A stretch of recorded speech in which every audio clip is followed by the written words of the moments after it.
Agora que já vimos o que é um local volume, vamos ver um exemplo de sua utilização. Vamos supor que o nosso cluster tenha três nós, e aqui no caso são o Node 1, o Node 2 e o Node 3. Em todos eles existe o diretório /opt /pp/data, que nós pretendemos deixar possível que pods possam utilizá-los para fazer persistência de alguma informação, por exemplo.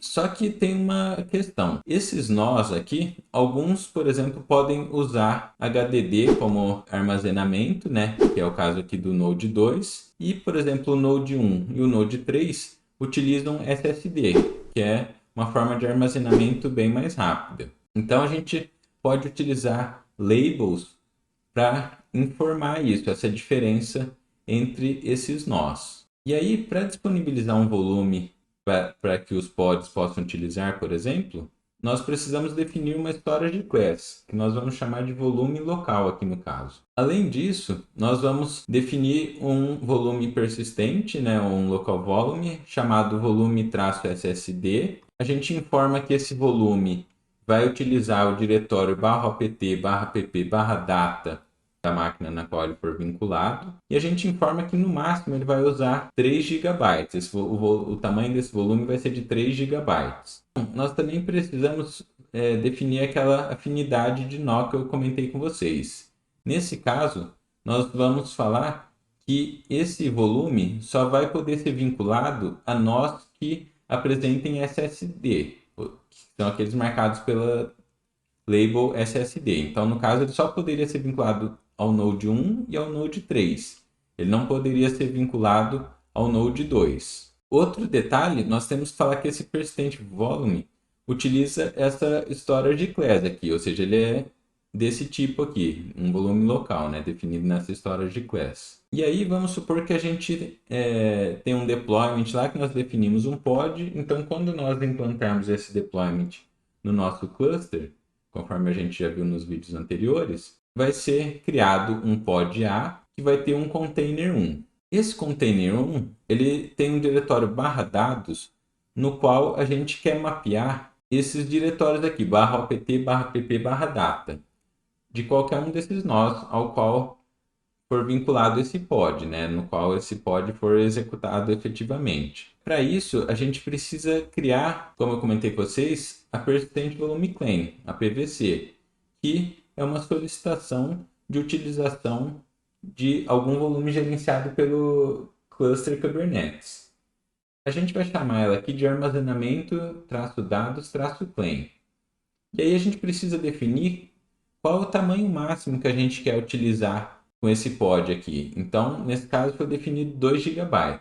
É importante observar que esse tamanho definido aqui na PVC não pode ser superior ao definido do volume. Então, no máximo, a gente conseguiria colocar aqui 3 GB, que é o tamanho definido pelo volume. Mas a gente pode colocar menos, por exemplo, igual nesse caso aqui, 2 GB. E também é necessário informar que essa PVC está esperando utilizar volumes de uma determinada storage class. No caso aqui, ela vai utilizar volumes da storage class volume local. E como eu falei com vocês, lá no deployment, a gente vai associar os pods com essa PVC, para que possa ser feito esse mapeamento do /opt/pp/data, de algum dos nós, nesse diretório /dados do pod, né, dos containers do pod. E aí, a gente vai ter a seguinte situação. Como essa Persistent Volume Claim precisa de volumes cuja storage class seja volume local, e nós só definimos um único volume no nosso cluster, que é esse volume SSD, e ele é dessa classe aqui, então essa PVC vai se associar com esse volume persistente, né? E ele vai ser associado, nesse caso aqui, com o nó 1, mas ele também poderia ser associado com o nó 3, porque ambos atendem aquela afinidade que eu comentei com vocês, ou seja, a existência de SSD, que foi definido pelas labels que nós colocamos aqui no nó. Com isso, a gente vai ter que esse pod aqui vai ter que ser inicializado exatamente no nó 1. Então, houve primeiro esse vínculo do volume com o nó e da PVC com o volume, e aí o pod A acaba tendo que ser inicializado somente no Node 1, porque é onde está localizado o local volume que ele vai utilizar. Como eu comentei com vocês, o pod é executado exatamente onde o local volume estiver. Então, como ele está no Node 1, o pod A tem que ser executado no Node 1 também. Mas vamos imaginar agora que por algum motivo esse pod vai ser removido e vai ser criado um outro no lugar dele, né? Então, o que vai acontecer? Ele vai ser removido e vai ser criado um pod B que tem um container C2, que como esse pod foi definido pelo mesmo deployment lá, ele também vai mapear no barra dados dele o barra opt barra pp barra data de algum dos nós. Esse pod B usa a mesma PVC que o pod A usava. No caso, esse armazenamento dados plain. E como ela já está vinculada a esse volume SSD aqui, e ele por sua vez está vinculado com o Node 1, o pod B vai ter que ser criado também no Node 1. Com isso, caso ninguém tenha feito nenhuma alteração manual aqui, por exemplo, nesse diretório, o pod B, a hora que ele tiver seu container inicializado, esse container vai enxergar exatamente o mesmo conteúdo aqui que o container 1 do pod A estava enxergando anteriormente, garantindo aquela continuidade dos dados que eu comentei com vocês.